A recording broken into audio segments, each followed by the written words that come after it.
Welcome back, my sales funnel sales masters. Now, on the buyer's grid step, here's where we take all of the information that we've gathered during research and try and compile them onto one sheet of paper so we get a snapshot of where we are.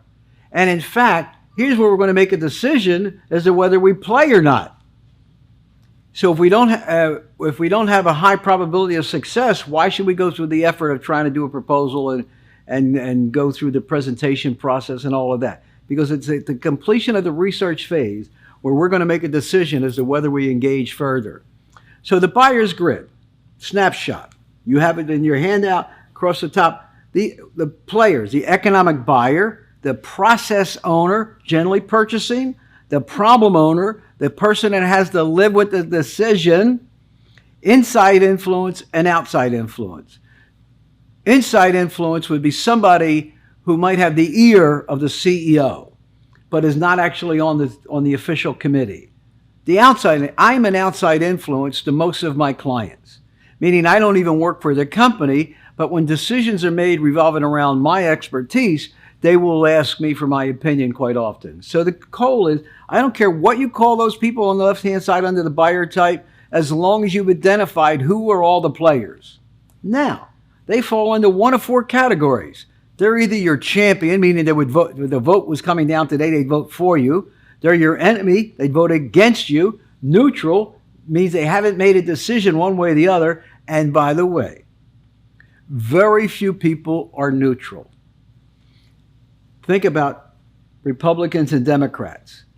Republicans and Democrats, 40 to 45% of each of them are always going to vote that way. The candidates are always going for that 10% in the middle that are basically the neutral.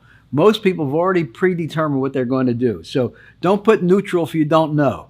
And the fourth column, of course, is the question mark, means you don't know. You don't know because you haven't met the person or haven't talked to the individual. The plus or minus sign on the buyer's grid means that do they buy to move forward or to avoid? Remember, to gain or to avoid. Go for pleasure or to avoid pain. That's what the plus or minus sign is.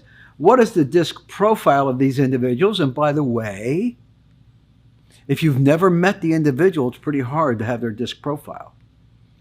In fact, I remember when I had worked with IBM in past years, one of the things they said is if you can't talk to the person that's making the decision, you cannot sell.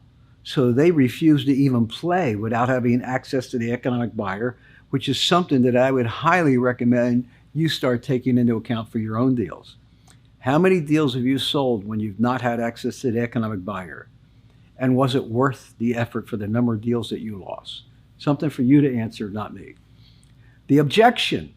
What objection might they have to moving forward? Where did we get that? We got that when we closed on the witty. Remember? By closing on the witty, if I bring you back a solution that satisfies all these criteria, will you buy? Yes, if the price is right. So the objection here for that individual that said that might be price. Then the last column is personal. Do I know something personal about this individual? For instance, Tony, my son.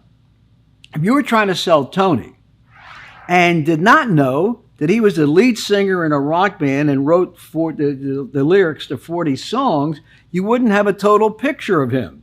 And if you did know that, look at how it maybe influenced the way you treated that individual.